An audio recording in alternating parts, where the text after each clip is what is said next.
LPDP itu cuma buat orang miskin. Anak pejabat dan konglo itu haram pakai LPDP. Pak Anies sama Pak Sandi lagi dibenturin karena statement Pak Sandi yang bilang kalau anaknya itu nggak boleh ngambil LPDP karena ada anak lain yang lebih berhak. Sedangkan si Tia, anaknya Pak Anies, itu dapetin LPDP buat ke Harvard. So netizen, please be smart. Mari kita bedah.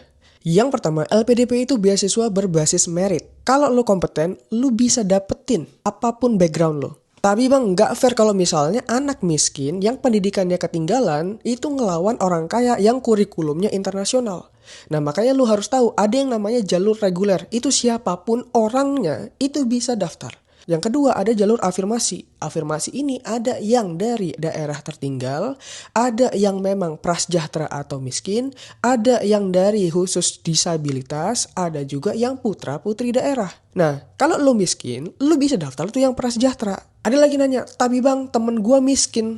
Tapi tetap aja nggak dapet. Bro, kalau misalnya lu compete antara miskin dan miskin, itu yang diadu bukan dari seberapa miskinnya, tapi dari seberapa kompeten dan potensial lo buat dapetin si LPDP. Nah sekarang gimana antara Pak Anies dan Pak Sandi? Yang pertama, Pak Anies itu nggak salah sama sekali kalau anaknya itu dapetin LPDP. Yang nggak ada hubungannya, karena memang itu hak semua warga negara Indonesia. Yang penting dia kompeten. Itu kuncinya. Yang kedua, secara pribadi Pak Sandi juga nggak salah kalau melarang anaknya ngambil LPDP karena ada orang lain yang lebih berhak. Ya masalahnya hartanya Pak Sandi itu 7 turunan keluarga lo, nggak ada ampas-ampasnya.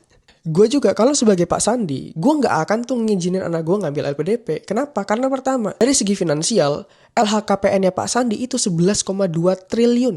Kas dan setara kasnya itu 2,4 triliun. Lo bayangin kuliah di Amerika itu 2-4 M. Sampai dia selesai, estimasi, ya mungkin bisa lebih sedikit kalau anaknya hedon.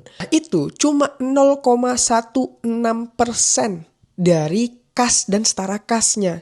Ibarat lo punya duit 10 juta, lo keluarin 16.000 doang. Lagi pula, setelah anaknya sekolah, ya dia nggak ada tanggungan ke negara untuk mengabdi ke sini. Jadi bebas. Nah kebebasan itulah yang mahal. Mau dia berkarir di Amerika, Zimbabwe, Senegal, terserah. Ya itulah kebebasan yang dia pilih. That's okay, nggak ada masalah sama sekali. Yang jadi masalah adalah lo yang selalu ngeributin hal kayak gini. Mendingan lo follow akun gua, kita naik kelas bareng-bareng.